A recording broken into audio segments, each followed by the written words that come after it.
right, welcome into the Pharmacist and the Photog Games, Grooves, and Grub. I am the Pharmacist, Dion Spencer, alongside the Photog, Steve Moss. And we're going to kind of do like we did last week. We don't have anything like one specific big event that we want to talk about. We've got a lot of little things, and we'll probably end up rambling on for longer than we intend. But we're going to start with Mark Stoops and some football, some summer football talk. Tomorrow is media day, but Stoops won't be there. He won't be there. He's having a procedure done. I think he actually had it done today. We're recording on a Thursday. He said he would be there, but he's not going to talk because he's going to be bandaged up. I think he's having a procedure done on a small spot on near his eye. So tomorrow we'll get Mitch Barnhart, and he'll be the star of the show because I think there's going to be a lot of questions for Mitch. Absolutely. Regarding revenue sharing versus NIL and what's going on. How are you divvying up money, the $20.5 million between basketball and football and all the other sports? So I think Mitch will be the star. He talks tomorrow at 9:30. So we'll have some reaction from that next week when we get together again. The coordinators talk tomorrow, so we'll hear from Brad White, the defensive coordinator, and Bush Hamden, the offensive coordinator. And then the players come out, and we'll talk to 20, 30 players probably. And I think everybody wants to hear from Zach Calzada, the new quarterback, and a handful of other players. I think didn't Stoops mention in his presser earlier this week that there were like 50 new faces? So we're experiencing kind of like what basketball has experienced now on the football side, where there's this huge turnover. Right. He said in his his remarks yesterday or the day before, or whenever it was, that there was more utilization of the transfer portal this year than any previous year for UK football. So. Yeah. And he reiterated they were a top 10 portal team, but that's all on. That's this right here. Yep. So fool me once. Yeah, you're the pessimist amongst the group here. I've gotten excited every summer for the last 3 or 4 years. So I've done really well this year, though. I've not, of course they've not been out thumping their chest like they have in seasons prior. I mean, last season and really the last 2 seasons, those summers, we were led to believe that this team was going to just wreak havoc in the SEC, and it didn't happen. No, it's a tough league to try to wreak havoc in. It's the NFL D League, as we've mentioned here many times before. Bush Hamden made some news, I guess, earlier this week when he said that the Kentucky offensive line is going to remind people of the Big Blue Wall when the Big Blue Wall had Kentucky going there 5 or 6 years ago, and they won 10 games a couple of years. Not so fast, my friend. Yeah. There's a lot of new faces on that offensive line. And just in general, I think, Stoops addressed the fact they laid low. I think it's probably the smart move because they were picked to finish 15th in the league out of 16 teams. Nobody on a preseason all-SEC team except for your punter. And I just think that there are a lot of people who are skeptical as to whether or not, and not just you, but I think there's a large majority of the fan base who aren't the vocal ones, but I think there's a lot of questions out there about this football team. Yeah, and listening to him, he was saying that they've had a great offseason, 100% participation by the players over the summer. He said the guys are quiet. They've got their heads down. They're doing what they need to do. They're putting the work in. I thought it was interesting going back to saying this was the greatest utilization of the transfer portal, in that he said that there was a turnover in the roster that was needed, and in spots. Yeah, and I think they've done that. Yeah, I took that to mean like the culture I think he realizes that he allowed some slippage in certain parts of the program, and that's got to be corrected. Now, whether he's waited too late, remains to be seen. He's obviously on a short leash, but I like a Mark Stoops coach team when they fly under the radar. Some of his best teams have flown under the radar. That's true. People talk about him being motivated. I don't know that Mark is more motivated this season than he was any other previous time, but he might be, considering all that's at stake here. He was asked about about revenue sharing, and he said that he was comfortable with where they were. Now, that could be the corporate Mark Stoops talking, because he knows his boss, Mitch Barnhart, is listening. Yeah. So I don't know. They had a top 10 portal team, which says to me they're moving in the right direction. They had to spend a little bit of money to get there. I mean, if you read the reports, we're spending $19.5 million on the basketball team, and the football team's going to get $350. Is what we're looking at. I think $5 bill and a bag of chips. Right, but it those numbers are pretty disputed. Obviously, you can't be competitive in that league and not spend less than $10 million. Right, and like that's just foolish. Well, and like we said before, this is. The parameters have just changed. It's the same game. The parameters have just changed because there's going to be money changing hands that that has no paper trail, I think. Well, there is going to be a paper trail, actually. I was going to say what's really wild is that beginning this Friday, I think it's this Friday, which would be tomorrow, recruits, if I'm recruiting you, I'm now going to present you with a contract. And here's what I'm going to pay you, and here's what all is involved. Wow. So there might actually be a paper trail. So it's just all so wild. Yeah, it's just it's not anything I thought I would ever see out of college sports. Yeah, I mean the pretense of amateur athletics is obviously out the window. It's gone. Yeah, they're pros. But Stoops was talking about the fact that I guess because of some changes in the rules and the wording and that kind of thing, they had more time to work with the players one-on-one this season. So he likes what he's seen. He talked about getting them out on the grass. Yeah. So, and maybe there's something to that. That and like he mentioned, continuity. This is the first time in the last 5 years that he's been able to come out and talk about the fact that he's got the same offensive coordinator. Which that's on him. True, absolutely. That's on him. Yeah. But to your point, Bush Hamden is back.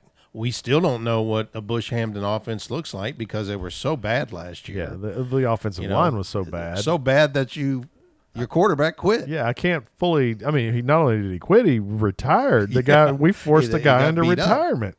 So I mean, I can't completely blame him because it's the Tim Couch in Cleveland idea in that people label Tim Couch as one of the biggest busts in NFL history, and I just don't agree with that because it's tough to throw the ball when you're flat on your back. Right. And we kind of had that same thing last year. The quarterback was running for his life when he wasn't flat on his back. So, they've got to do a better job of giving their quarterback an opportunity to give us some success. Yeah, so for sure. Hopefully, I'm still not going to. But receivers have to catch the ball. Yeah, running backs have to pick up a few more yards and pick up a blitz. The kicker's got to hit somebody and show that he's tough. That's what he's got to do. Our kicker's got to earn that third string all SEC. Well, we get to talk to Aiden LaRosse tomorrow, so hopefully he'll be mad and get out there and want to hit somebody. Yeah. But UK football still, it's the gift that keeps on giving for us. We keep talking about it, even though it's been months and we're still a couple months away. But one of the UK football gifts that keeps on giving is former player Josh Hines-Allen, who is now in the middle of just an incredible career in the NFL, and he kind of came back to the surface in the news this week. Well, yesterday he was named as one of the members of the class of 2025 that will be inducted into the UK Athletics Hall of Fame, and deservingly so. Here's a guy who came out of New Jersey as a 1-star or a 2-star, depending on which recruiting service you look at. And he was committed to, was it Monmouth? Monmouth. He was committed to Monmouth, and who became kind of the poster child, if you will, for the Stoops, Vince Marrow recruit and develop. Because by the time he was a senior and had left UK, he was a career sacks leader. He was the defensive player of the year nationally in every imaginable award, first team All-American, first round draft pick. SEC Defensive Player of the Year. Yes. And that's a big boy league. Yeah. And arguably the most feared defensive player that UK has put on the field since Art Steele. Yeah, I would agree with that. Both playing the same position of defensive end. But, unfortunately, the good news was kind of tempered, and I'm sure it's bittersweet for Josh because his son Wesley, who I remember when Wesley was born, Josh was, I don't know, maybe a freshman or a sophomore when Wesley was born. He's 7 now. Leukemia. Yeah. Which is just awful to think of as a parent to have to deal with that. The good news is they're dealing with it during the off season, so Josh can now focus on football because Wesley, I think yesterday or today, it was declared that Wesley is cancer free. Yeah. Yeah. So that's awesome. The type of cancer that he has is called acute promyelocytic leukemia, which, if caught early and treated properly, has a really high success rate as far as remission and that kind of thing. So, it affects the bone marrow, it affects the body's ability to fight off infection and that kind of thing. So, yeah, it looks like they caught it early, and hopefully, you hope that the kid, is where he needs to be. But it's great to see a player like Josh, because he's now started a foundation called the 4-1 for Hope. That's his number 41. And so he's going to raise a bunch of money and donate that to pediatric cancer research, which is really cool. UK fans may remember when Josh left school, he was talking about, I'm going to provide for my family. That little boy, this is before his other child was born. That little boy is, my heart and soul, and he's the reason why I'm going to do what I'm going to do. And then when he was drafted, Wesley went up on stage with him to meet with the commissioner, and it was just such a great moment. And he's such a good dad. He's a good man to begin with, but he's a good dad and a good husband by all accounts. So, you just root really hard for people like that. Yeah, I mean, seventh pick in the first round. Yeah, I mean, the guy when he was at UK, he was Josh Allen.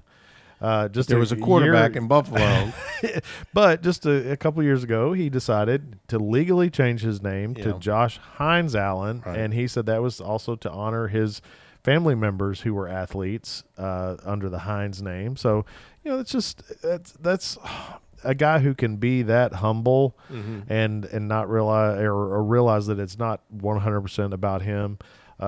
It's pretty awesome. And his career in the NFL, I mean, right now they're talking about the fact that he could potentially challenge for the single season sack record, which he has said that's a goal of his, to break that record, which is 23. He's only 2.5 sacks away from becoming Jacksonville's all-time career, sack leader.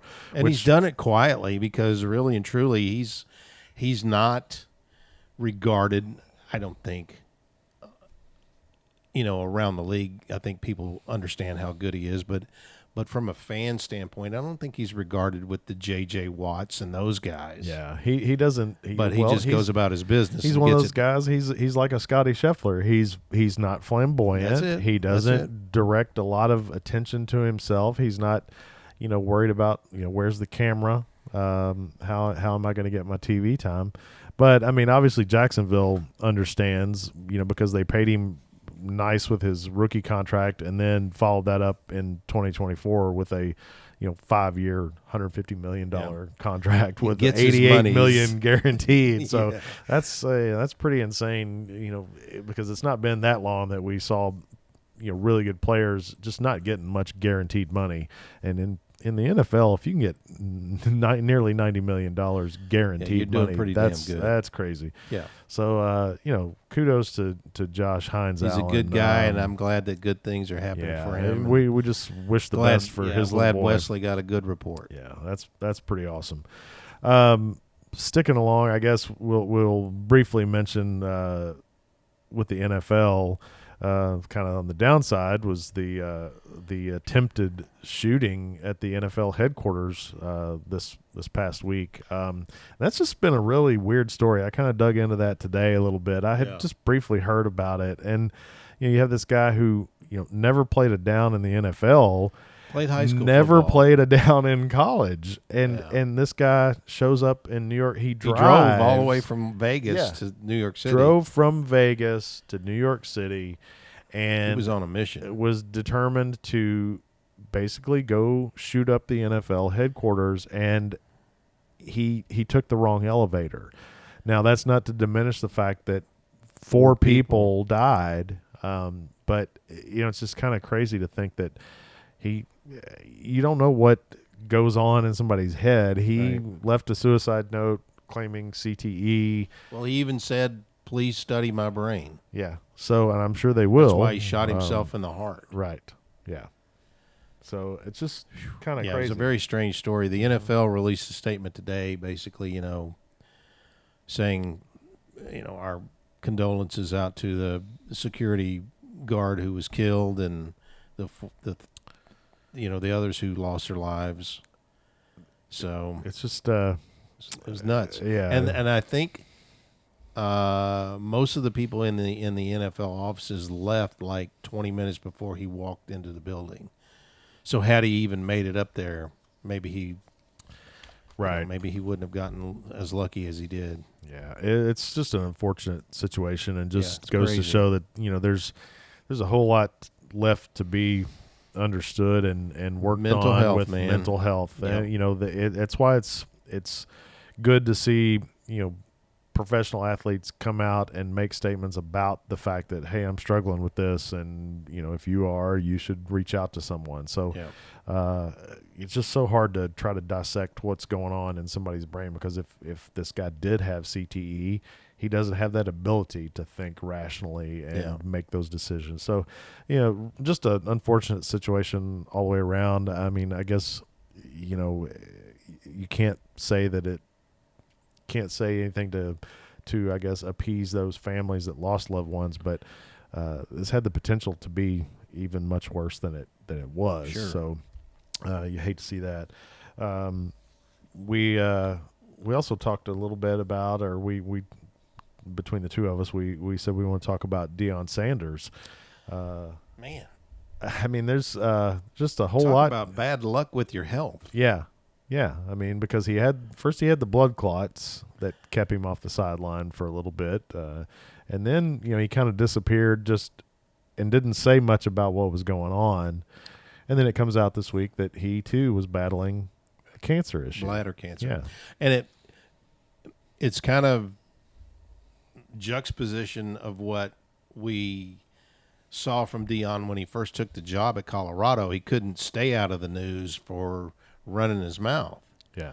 And kicking kids off of the team and bringing in a brand new team. And then just, with the NFL draft, his kid falling out of the first round and, everybody blaming Dion for his son Shadur being a spoiled child. Yeah. So, and the whole time that was going on, right. Dion was dealing with this and hadn't told anybody. I like that he's leaning into it in kind of a joking manner. He's signed a big deal with Depends, exactly. I dug into that a little bit to look and see what he had done. I mean, basically he had his bladder removed, right. and they restructure a portion of his small intestine to function as a pseudo bladder. That's crazy. But it requires a little bit different, as anybody guy. It doesn't matter if you're a guy or a female, but when you got to go pee, you got to go pee, and you know it, and you go do it. And his situation now is not like that. He's got to basically teach himself how to, from what I read, flex the muscles in his abdomen to force himself to go. Wow. Which then leads to instances where, in his own words, he can be, he said, I can pee myself, and he's worried about, can I make it through a quarter, can I make it through a half or whatever. Wow. Joking that they're gonna have to put a porta potty on the sideline for him. Yeah, he did say that, and he said it's going to be real too. Yeah. So I mean, but yeah, like Steve said, the fact that he signed a deal with Depends, and his goal is to remove the stigma and make people more aware and make people, understand, normalize it. And, I think that's awesome. Yeah. He's leaning into it, and this is coming on the heels of, he had a couple of surgeries because of reoccurring blood clots, had to take toes off of a foot. Right. He's lost 2 toes. That's the only reason they found this, is because of his other health issues. Okay. Yeah. During some scans, had he not had all this other stuff going on, life. They wouldn't have found it. And so, yeah, I mean, it's pretty awesome that they, were, and that's another thing that he mentioned, is that, guys, as especially older guys like us, we have a tendency, Dion, I think, is 57. We have a tendency to just kind of push things aside and not pay attention to them. We don't listen to our bodies. We think, oh, we're just getting older. When sometimes your body is really trying to tell you, hey, there is something wrong. You need to get this fixed. Yeah. So makes you reevaluate your opinion of Dion. Yeah, absolutely. Because I was tired of the guy. I was, I was ready to see him fall on his face, and so I'm a fan. He's a former Cowboy. I like him. I believe the Cowboys have been eliminated from playoff contention for the upcoming season. We'll see about that. But anyway, we'll see. And unfortunately, it seems like tonight we've talked about this via text, that kind of cancer is the theme of the of the show tonight. But we lost another, all-time great this week, Ryan Sandberg. It's been a bad run over the last 2 weeks. Yeah, for the Cubs. He passed away on Monday at age 65 from metastatic prostate cancer. And it, relatively short time frame, because he was diagnosed very early in 2024. Thought he had it beat in August or, fall of 2024. But then, shortly after that, announced that it had returned and hadn't metastasized. So, unfortunate. But the guy was just Hall of Famer. Yeah, absolutely. 16 years in big league baseball, 15 of them with the Cubs. Classy guy, very stoic, just went about his business with this calm demeanor, but 285 lifetime hitter. Nearly 300 MVP homers, in 1984. Just one of those great, multiple Gold Gloves and All-Star appearances. Never really got a whiff at a World Series though, because he played on some bad Chicago teams. Yeah, but a great second baseman. So we'll always, reminded people in Chicago there was also another great number 23 playing in town. Yeah. Outside of Michael. Right. And, he retired in 94, and famously during his Hall of Fame speech when he was inducted in 2005, he mentioned 8 or 9 of his former Cub teammates, did not mention Sammy Sosa, and then made some somewhat veiled remarks against the whole steroid era, basically saying you need to learn how to play the game. for the name on the front of your jersey and not worry about where the red light is on the camera in the dugout, that kind of thing. So he was not a fan of that whole steroid era for sure. So he did play the game the way it was supposed to be played. That's for sure. Yeah. Sticking with baseball, we'll talk a little bit about coming up just here in a day or two is something pretty awesome. I had seen a few things about it, but didn't realize it was happening this quickly. Yeah, but I'll let you talk about that. The Reds and the Braves, they just played a series in Cincinnati, but they're going to play at Bristol Motor Speedway, and it'll be the first Major League Baseball game played in the state of Tennessee. Oh, wow. I didn't realize that. Yeah. They have sold 85,000 tickets, which would set a new Major League Baseball attendance record, which would beat the old record of... It was 84 and change. At Cleveland Stadium. If anybody remembers the old Cleveland Stadium, that place was a cavern. Back in 1954 when the Indians hosted the Yankees. I would say they'll sell more tickets between now and couple days. They got 2 more days to sell. What's really cool is if you can imagine an aerial view above Bristol, and it's only a half-mile track. It's small, very small by NASCAR standards. They have configured this baseball field in one of the ends of the track where the 2 turns are, and they had to knock out some walls and a couple of buildings to put the field there to get the symmetry of the field right. So it's going to be very cool. I did see some pictures today. Both teams are going to be wearing uniforms that are kind of NASCAR-esque, with the numbers resembling the numbers on the doors of the cars. Some checkerboard, I think, on the Reds, and then the Braves on the bill of their cap are going to be some flames, a la Jeff Gordon. Cool. Yeah. So Major League Baseball playing homage to NASCAR, and I thought I read where there's even going to be some cars on the track like in the pregame. Oh, there could be. I watched a pretty cool video today because I was kind of fascinated by how they made it work, because like Steve said, Bristol's a very small, it's probably the smallest track that NASCAR races on regularly. But just to give you some kind of idea that even at that size, the fact that they can fit a baseball field in one half of the infield, like you said, they removed pit walls. They brought in, I read 18,000 tons of gravel. Wow. So that they could elevate the playing fields. Because you think, oh, we're just going to play a baseball game on the infield. You just go in and slap the field down. Yeah, you can't do that on asphalt. Yeah, they couldn't do it, so they had to. And they also talked about the fact that they needed to raise the playing surface just a little bit to help with sight lines from different. They wanted to maximize the number of seats, obviously, that they could put in there. And they had to position it, because Bristol has this giant video screen that hangs directly over the center of the infield. It's on wires and so they had to position the field to minimize the possibility of a live ball hitting that. And I looked at the pictures of the finished product, and if somebody hits a high fly ball that's questionably going to be foul down the third baseline, it's going to hit that that board.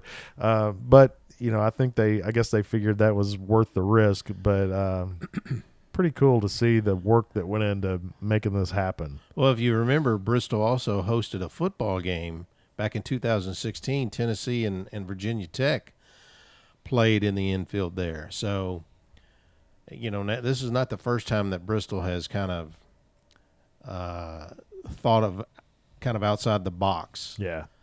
And it's going to be good for baseball. NASCAR is dying. Yeah. So I think they're trying to pull out any and all the tricks. But I'm like you. I'm looking forward to it because I'm curious to see, remember when the Field of Dreams games, in that field there in Iowa. I think that's a very cool idea. It's a good idea. Yeah, it's very cool. Yeah, and I think the Reds played there last year, didn't they, or the year before? Could be. I think you're right. Yeah. This will be fun to watch. Another interesting little tidbit about this is I saw that pregame they're doing some concerts, and it's going to be Tim McGraw, Pitbull, and Jake Owen. So can we play one of these things as not like the other? I'm not sure. I guess they figured, they knew they were going to get the NASCAR fans on either end with Tim McGraw and Jake Owen, but then they thought, well, maybe we need to try to get some of the baseball fans, the Atlanta demographic might enjoy Pitbull. I don't know. But, yeah, it was just crazy. Kind of I thought that was an interesting interesting bill. I like Pitbull. Yeah, I don't His mind stuff, him. I mean, it always gets your toes tapping That's a little true. bit. That is true. I like the guy. I would probably go see Pitbull given the opportunity for sure. I could take Jake Owen for about 5 minutes and then I mean, he's bro country, right? He is. They play him on the radio. Yes, bro country. So I guess transitioning to that's a good transition to country music and what isn't country music. For my money, like I said, if it gets played on the radio, not real country music most likely, unless you're listening to some oldies country station where they got some Willie and Waylon, that kind of thing. But artists who may get some airplay here coming up is one of my favorites, Tyler Childers. Dude dropped that new album this week, and man, it's generating a whole lot of press. Well, and he's also going out promoting the thing by just doing pop-up shows here. Random. I mean, the Nashville, album, I understand. Yeah, the album released on Friday last week. I mean, when I got home from work, the album that I had pre-ordered was on my doorstep. And I immediately, got it out and came down here and started listening. But yeah, on just this week, I guess it was Monday, and my days are all run together. On the 28th, anyway, he threw up on social media that he was going to be doing a show at a place called Turkey and the Wolf Ice House. It's in East Nashville, little sandwich shop that has most of its seating outdoors. But anyway, about 100 lucky fans got to see Tyler and his band come out and do an abbreviated. They played most of the new album. This place that I looked at pictures of this place, and it's decorated with inflatable turkeys and the Ninja Turtles is what's on the walls. Wow. Okay. So yeah, he opened up with Hank Williams Jr.'s Old Country Church, and then proceeded to play a bunch of the new album, and then played a couple of his older songs. I think he played Nose the Grindstone and Lady May. But then he turned around just last night and was in Cave City, Kentucky, which it's heading down towards western Kentucky, towards Bowling Green. It's a land that the 50s forgot. Yeah, and if you've ever driven I-65 going towards western Kentucky, you'll know where Cave City is because there's a giant T-Rex dinosaur right on the road. Sits right out on the interstate, and they give you multiple opportunities leading up to that exit that, hey, you need to get off here to see all the dinosaurs. And then if you go past the exit, there are billboards that say you just missed us, that kind of thing. There's also the Alpine slide there. Yeah. So anyway, Tyler and full band showed up last night at Dinosaur World in the Cave most magical City. place on the side of the road. Yeah, is that's what he called how it. he said. I thought that was perfect. Yeah. So, and to top it all off, he showed up dressed like Dr. Alan Grant from Jurassic Park, and the rest of the band was kind of, they were kind of dressed up too. But yeah, just ridiculous. So I kind of did a little digging, and I don't know what email service you have to be on, but he sent out an email to his diehard fans sometime last week and said, here's your opportunity to purchase tickets to a surprise show at a yet-to-be-disclosed location. And so people bought these tickets with no idea where this show was going to be. They knew it was going to be in Kentucky, and they did. That's all they knew. They did not find out until yesterday that they had to drive to Cave City, Kentucky. Get in your car now. It's a couple hours. I mean, it's 2 hours from where we are, Lexington area. Yeah, because it's almost to Bowling Green. Yeah. You're and Mammoth Cave. Yeah, you're right down there. So just crazy. He and his band, they did a charity fundraiser here in Georgetown, where we are, at one of the local breweries. Guys they're friends with. So they did earlier this year. That was back in the fall, I think, of last year. And they played to 250 people tops. And so last night, I think at Dinosaur World, they played to about 500. And actually, one of the owners of Country Boy and his wife and their 2 young daughters were at the show last night. I think they're fortunate enough to be actually friends with Tyler, so he may have texted them and said, hey, get your butts to Cave City. But they posted pictures. They had incredible T-shirts printed up that had the T-Rex on it, and it had the billboard that said, you just missed Tyler Childers, and all this. Just great. What? I mean, but they played the bulk of the new album, and, going back to the album, talking about that, it's getting all kinds of press. People are losing their minds because it doesn't sound like old Tyler, which I'm happy with. I don't mind an artist, evolving and doing different stuff. Rick Rubin, obviously, heavy hand on this. Yeah. There's lots of influence, but I think this album is going to get nominated for some Grammys. Yeah. Would not be surprised at all if it doesn't win 1 or 2. But I was looking at some of the reviews, and the Washington Post said Tyler Childers could have done anything on this album. Instead, he does everything. They said it's a mix of country, garage rock, psychedelia, and folk, which I can't necessarily disagree with, because it's all over the map. There are some, tender kind of ballads, but then there are some really aggressive I don't even know how to describe it. Rolling Stone said, paraphrasing, they said the album is thrilling, establishes him as arguably the most singular and visionary artist in country music today. Which that's pretty. I mean, that's it's coming from Rolling statement. Stone. So maybe when I walked in, you were playing it, and I'm like, oh, it's the new album. I immediately knew who it was from the vocals. Yeah. And then you alerted me to one that was coming up, and as soon as it started playing, I mean, it was for Tyler Childers. It was pretty heavy. The initial riff was hard rock. Yeah, I mean, it was almost as if he just lifted it from Black Sabbath or something. I mean, no kidding. Yeah. But yeah, you can tell there's a lot of Rick Rubin influence in there. The vocals he's toyed with a little bit with, running them through some modifiers and that kind of thing. But as I told you, I think it's good for Tyler because we're so used to seeing him out there by himself with a guitar, and now you've got a guy like Rick Rubin who is kind of otherworldly, lending his talents to this.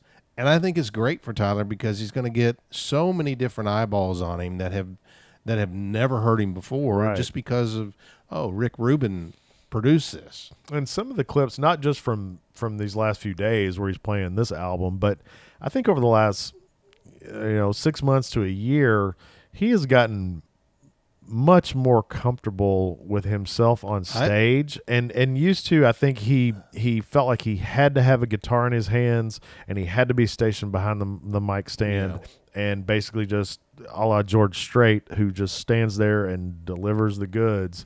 That's kind of what Tyler did. But especially if you look at some of these more recent performances and pull them up online, the dude is, he has no guitar. He's all over the stage. He's dancing. And I mean, to the point that people are like, oh, he's back on drugs. And I'm like, no, I think the guy's just finally realized I've made it. He's a I star. can do whatever I want now. I can get out here and relax and have a good time. Even if you've never seen him perform or seen him in video, just listening to the few cuts that I did tonight, you can tell he's more comfortable because he's playing stuff that is not his norm. Yeah. So for him to be able to branch out like that, good for him. Yeah, I'll be anxious to see what happens because I read one article today that said this album was recorded almost 2 years ago. Oh, wow. So the fact that he was already, that was 2 years ago was when he was really starting to blow up, and the fact that he was putting this kind of dynamic stuff, down on tape, and the fact that Rick Rubin 2 years ago, or it had to be prior to that, it had to be almost 3 years ago probably, that Rick Rubin said, I want to work with that dude. And he recognized it. And I think the rest of the world is about to recognize it for sure. Yeah. One guy who has recognized it is Luke Combs, another country music star. That's a pretty Bro cool. country. Yeah, bro. Luke's got a few songs that I've listened to that I'm kind of like, all right, I cut him a little bit of slack because he doesn't look like the typical radio bro country guy. He's a big dude. He doesn't have the movie star good looks. He's not a handsome guy that they, He looks more at home, like in a big 4-wheel drive pickup truck on the farm somewhere. Right. What did he say? He said Kentucky puts more country artists out there than any other state, or Kentucky's doing it right now. Right. I don't know what the direct quote was, but he was being interviewed. He was doing something on one of the Barstool Sports entities. I don't know what the podcast was or whatever, but they he's from North Carolina, and he's known for touting his state, which most people, if you were born and raised somewhere, that's what you're going to do. And so they asked him, where does the best country music come from? And the hosts throughout, Tennessee, Texas, and the Carolinas, they fully expected him to say North Carolina. And he said, well, from a bias standpoint, I'd like to say North Carolina. But he said, if I'm being honest, I'm going to say Kentucky. He said, Kentucky puts out the best authentic country music. And he rattled off Tyler Childers, Chris Stapleton, and mentioned the long gone Keith Whitley. Which, I would agree. Keith Whitley, I'm glad that I appreciate him now when I didn't appreciate him as a younger person. But I looked it up, and I know there are a lot more, but you just go down the list: Loretta Lynn, her cousin Crystal Gale, Stapleton, as you mentioned, Patty Loveless, Ricky Skaggs, Whitley, Dwight Yoakam, who I think was born in West Virginia but grew up in Floyd County. Yep. Sturgill Simpson. Yep. Bill Monroe. Yeah. The Judds. John Michael Montgomery, who we'll talk about here in a little while. Billy Ray Cyrus. Billy Ray, whatever. He was famous there for a while. Yeah. Kentucky Headhunters, Carly Pierce. Yeah. There are others. So, and I did Google Texas and Georgia. Georgia's had some good ones. Texas has had some good ones, but I think he might be on something there. Yeah. I mean, I think especially right now, I think as far as country music right now, Stapleton, Tyler Childers, and Sturgill Simpson are making the most waves out there. Obviously Stapleton gets tons of radio airplay because he's been pretty smart about how he's done it. Skaggs is still touring. Yeah. Yoakam is now touring. Yeah. Winona is still recovering from her mother's death, but she's touring with Tyler. Did last year.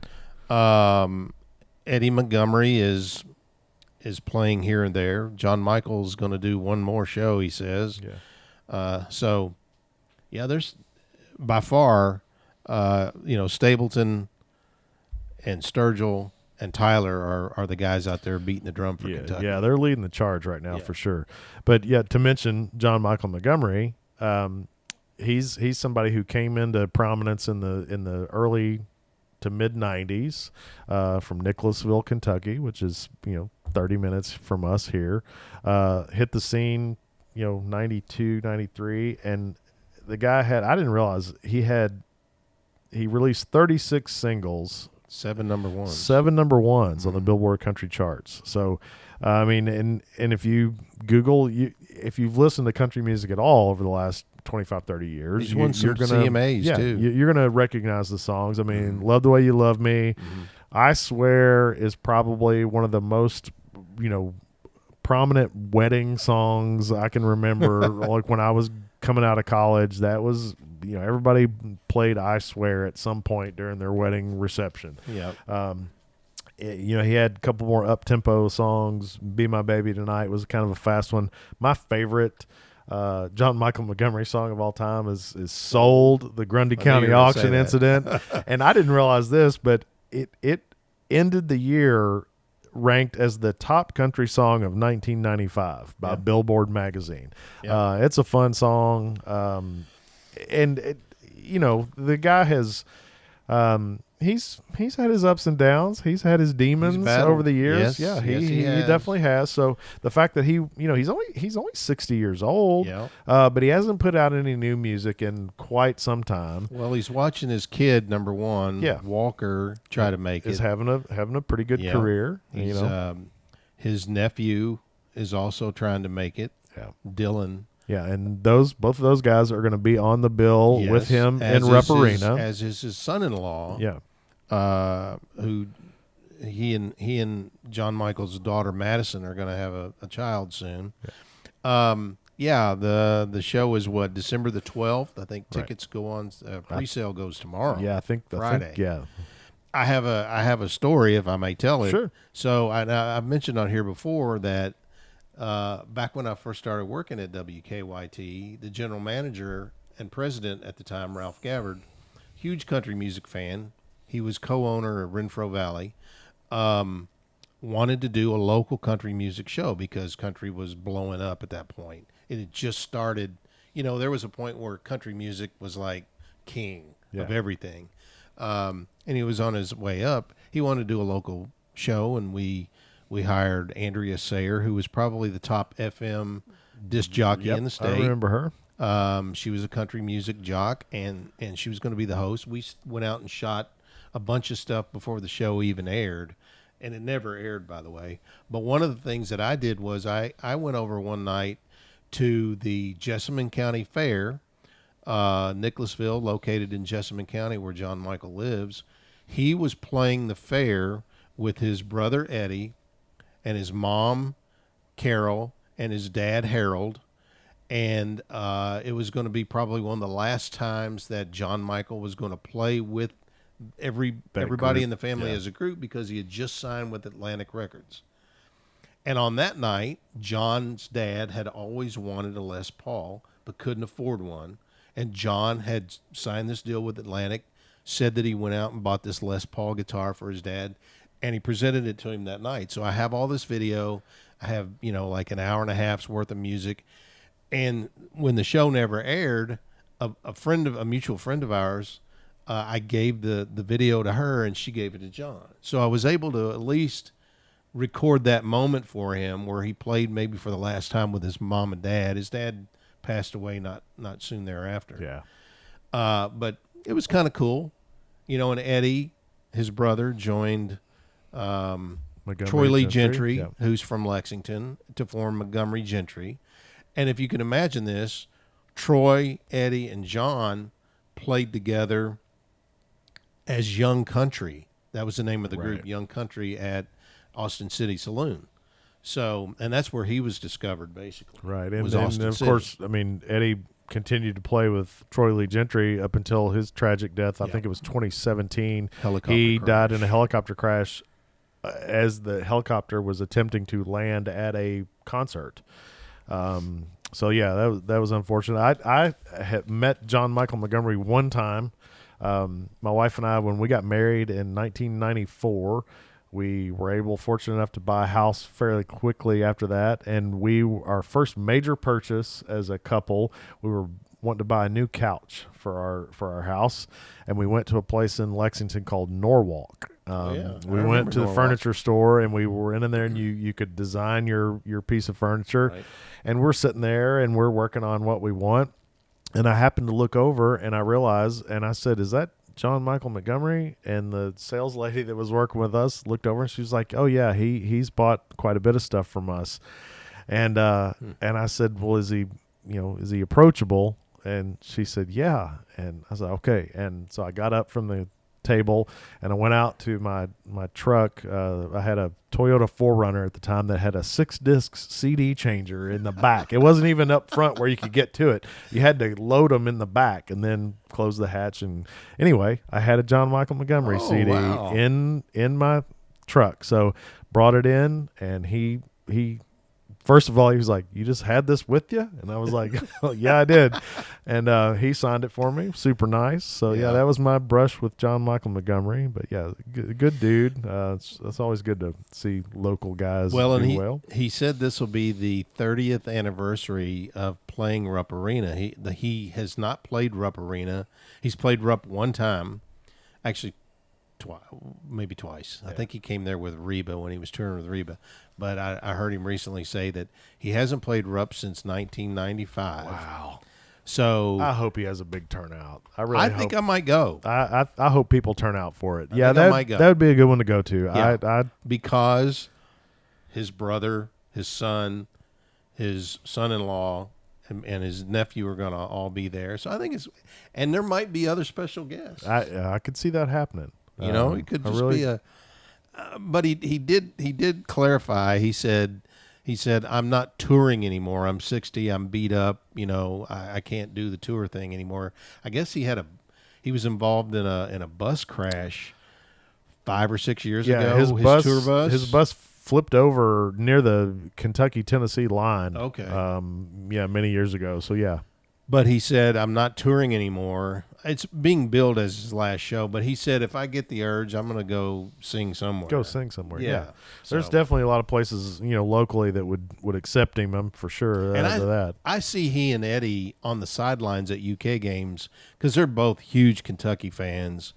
Eddie has done the national anthem at the stadium before. I don't think John Michael has. But John Michael narrates a video that Kentucky comes out onto the field to. They run out onto the field to a video that he narrates. So, he's a huge Kentucky fan, and I think it's going to be very cool. I think I may go to that. Yeah, I may have to look into that one as well. And the he's fact got enough good stuff. He's got some that good it would stuff. Be entertaining. Right. I think it would be a good show. Yeah. It's that classic 90s country that I don't disagree with. It was before things turned south for bro country, but Eddie, John Michael, I'm a fan. Good dude. Oddly enough, I don't have any of his vinyl. I might need to fix that. I don't either. That's because he hit the scene. When he hit the scene in the early 90s, it was all about CDs. I mean, and that's why I've got an autographed CD case with him. So I might need to try to see if I can track down, maybe a greatest hits compilation or something on vinyl. I did pick up, I had been kind of, with all the stuff I had going on in my house, buying vinyl has not been a high priority for me, but I did break out of my slump a little bit over the last week. I think I went through about a 3 or 4 day stretch where, in addition to having the Tyler Childers on pre-order and that kind of thing, I picked up about 40 albums in 3 or 4 days. See, that's the difference. You're out buying someone's collection, and I'm out like going to half-price books and Peddler's Mall, and you're now up to the point where you're buying collections. I wish I could find some more. If you happen to stumble onto this and you've got any records hiding in your attic or your garage, hit me up.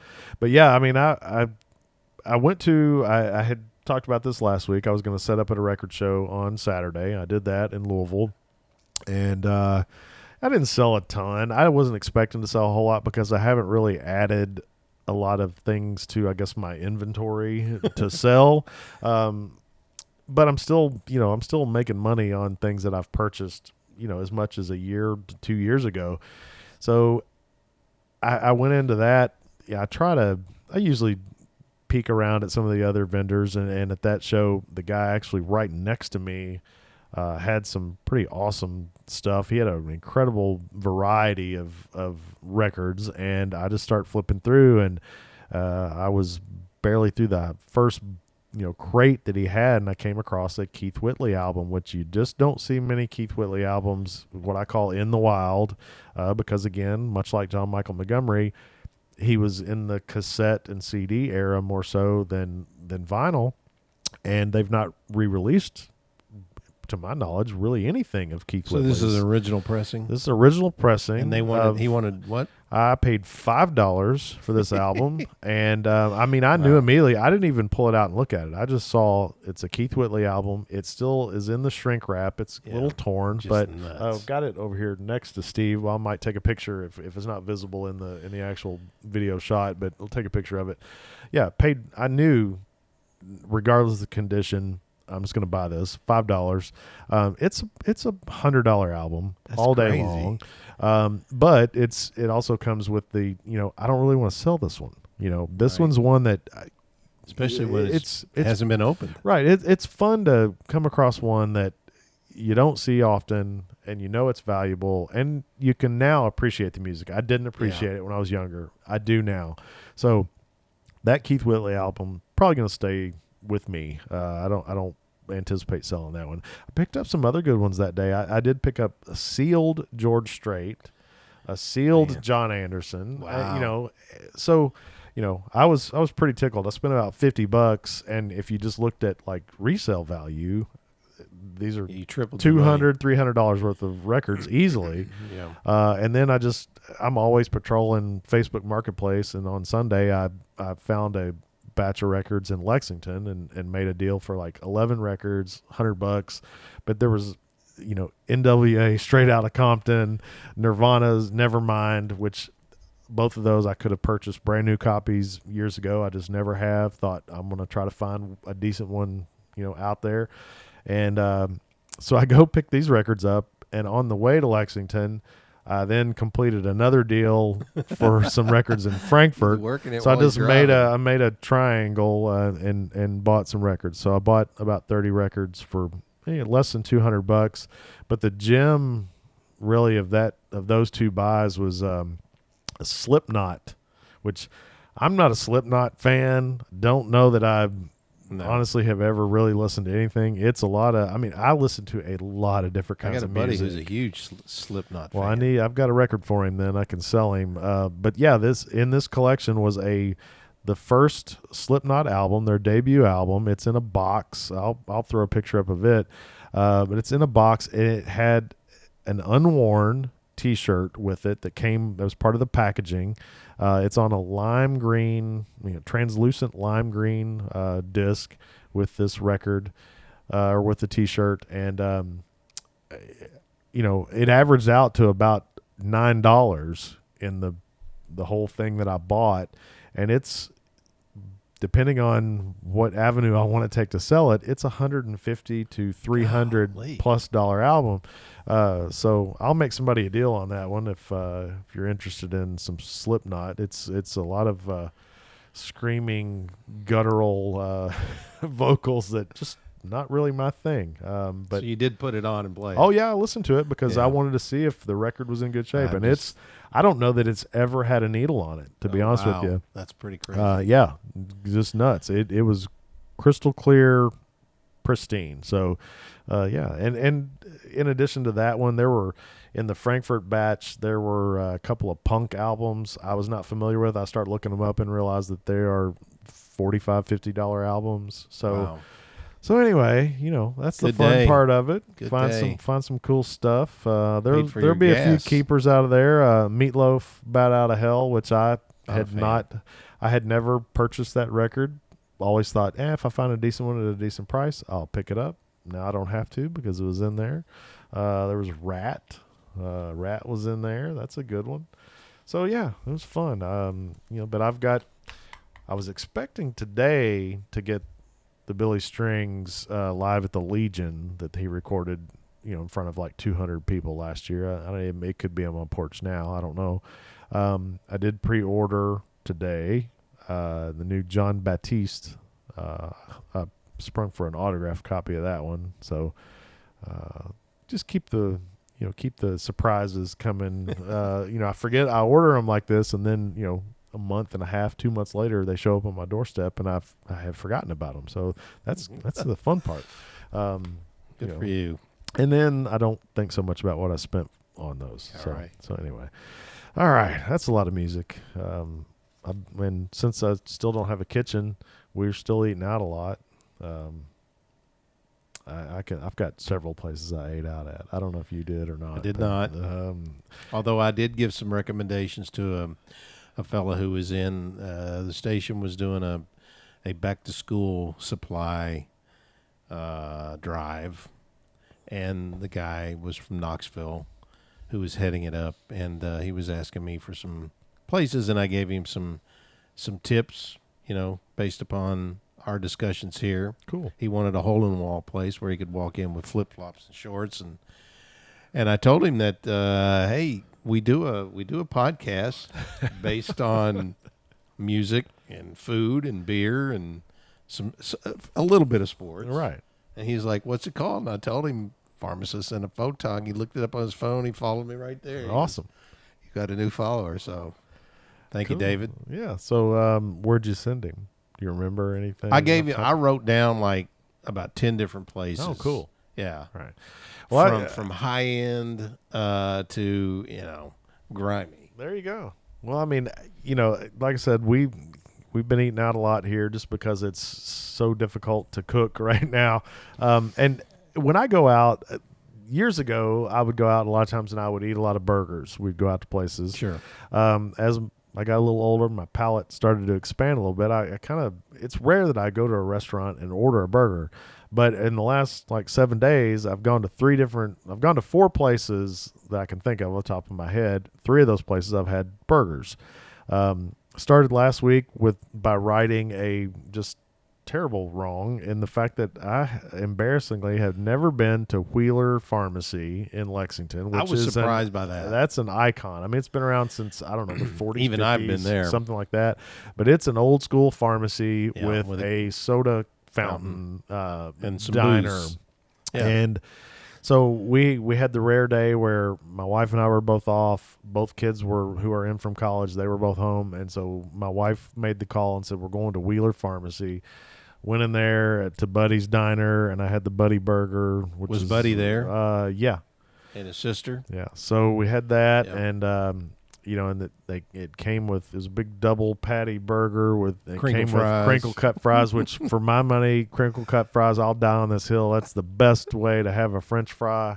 You increase the surface area for ketchup absorption, and crispiness. Crispiness. It's the perfect. I love it. We have that debate at our house because my wife likes those little teeny skinny ones that you have to take a fork and stab 100 of them to get a decent bite of French fry. That's why I like crinkle cuts. But that was awesome. Kids got a big vanilla shake to dip their crinkle cut fries into. So it was good time. I mean, you go in there, you can get.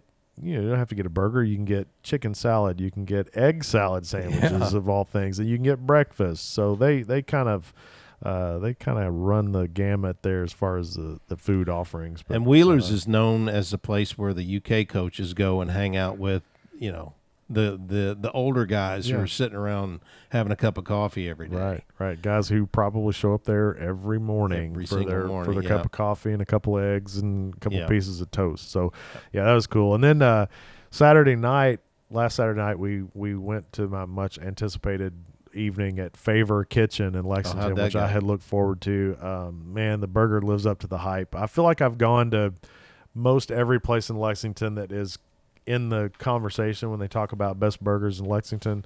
My top 3 would be Favor Kitchen, Sidebar, and Timmy 2 Times. Not necessarily in any order, but those 3 burgers, for my money, are some of the best in Lexington. But the Favor Kitchen burger, it's kind of like a Big Mac. He puts a special sauce on it. I think it's his take on a Big Mac. So we had that. We also had on his menu, which changes, we had mushroom rangoon with a chili citrus jam dipping sauce. Amazing. I mean, I've still been thinking about those, and it's now almost a week later. We also got some crispy Brussels sprouts with onion, banana peppers, and cranberries. Fantastic. Great meal there. It's worth the effort to get a reservation. The meal only has about 18 seats, so it's kind of tough. But we went to Elkhorn Tavern last night, which is down in the Distillery District. I had soup, beans, and cornbread. Wow. Now, I will say that while the beans were very good, they were not a traditional, what I think of, Southern brown bean and cornbread. They were a little bit more tomatoey, a little bit spicier, still very good, but not like a good old Kentucky country brown bean. And then today I had a burger from the aforementioned Timmy Two Times. They were doing a customer appreciation, so any burger on their menu and fries was $10. So I mean, I can't get a Whopper with cheese, for $10. Right. So I called in and ordered a burger from Timmy Two Times. So that's cool. Lexington, just off Clays Mill. Highly recommend those dudes. But I booked. I think I've mentioned here before that Shannon and I were going to do a cooking class. Oh yeah, at Stuardo's. Finally booked that. Finally booked that. So that's in a couple of weeks. I'm trying to remember what all was on the menu. There were 2 meats, a steak, and a pork, and some other things. I'll have to look it up. I don't remember off the top of my head, but yeah. So that's in a couple of weeks. Cool. We finally found a menu we agreed on. And we're going to go do this cooking class as a kind of a date. Yeah, I definitely want to do that. That sounds like a lot of fun. $65 a piece. She got me a gift card for Christmas, and we're just now getting around to doing it. But I've had a friend who's done Stuardo's like 3 times. He loves it so much. And the person I spoke with on the phone today explained to me, like, you won't be cooking both the steak or you'll be cooking one or the other, but we all eat, and we all eat as a family kind of thing, where you're eating. Cool. You'll have something of everything. Yeah, that sounds awesome. Yeah. I think it's a good way to try some and maybe push your comfort zone a little bit. Some because ingredients. I've seen some cooking classes where everybody shares, like, a hot plate or a stove or something like that. In this one, everybody has their own cooking, like their own kitchen range, basically. Yeah, whatever. Cool. Yeah. And he did say, you all get there a little bit early. I think classes start at 6. Get there a little bit early because there will be adult beverages the whole time. So, all right, can't beat that. I'm in. Yeah, absolutely. Speaking of adult beverages, there you go. We are drinking Sex Panther from Ethereal Brewing in Lexington, and as you know, Sex Panther, 60% of the time, it works every time. Oh my God! When Ethereal has brewed this beer before, this is the first time, to my knowledge, I think, that they've put it in a can. It's definitely the first time they've put it in a can with this incredible label. I failed to get the name of the artist who's doing their labels right now, but he's crushing it, or she, whoever that may be. Shout out to them. This label's amazing. Purple Panther. The beer is just fantastic. I had Steve taste it when he got here, because it's a Kolsch style beer, which is an old German style. And those are best. I can drink a stout straight off my shelf here at room temperature. I'll do that. Beers like this, these crisp, beers, they need to be a little bit colder. The flavors are typically a little bit better when they're, or at least as more they are intended. But Kolsch is an interesting beer because it's almost like it's a hybrid between ales and lagers. You get some of the characteristics of both. I mean, it's fermented with ale yeast, but then it's cold conditioned like a lager. So you kind of get that crisp, lightly hoppiness that you get from lagers, but you still maintain some of the fruity esters that you get from some of the ales. So this one's just, as is everything that Ethereal does, fantastic version of the style. Just crisp, refreshing, since it's been a bazillion degrees here in our neck of the woods the last couple weeks. Good beer, good, refreshing, thirst-quenching beer. So, but I do think we're going to get a reprieve from the temperatures, I think, starting tomorrow. Yes. We're supposed to see some upper 70s. So that's going to be a nice change from 95 and heat index of 105. So anyway, we'll finish these off, and we won't record next week because I'm going to be in Mexico, enjoying some adult beverages. But we'll definitely come back the following week, and I'm sure I'll have a few pictures of a little bit of food and a little bit of beverage, and probably some sunburn to share. But anyway, until then, I don't know what we've got sports-wise coming up on the horizon. We'll talk about this the Reds game at Bristol for sure. And we'll be knee-deep in football. Yeah. So it's going to start happening quickly. And we might hear from Mark Pope and his guys, too. You never know. Which they were out on the golf course. Yeah, you showed me that picture. Yeah. Coach Pope took the team out to one of the local golf courses, and it's team building. Apparently had some team building. So yeah, we'll start to look forward to that. But until then, get out there and watch whatever sports, and try to support the Reds at the NASCAR at the NASCAR event, and have some good food, and do like me and listen to music while you're watching the sports. And until then, we'll see you next time.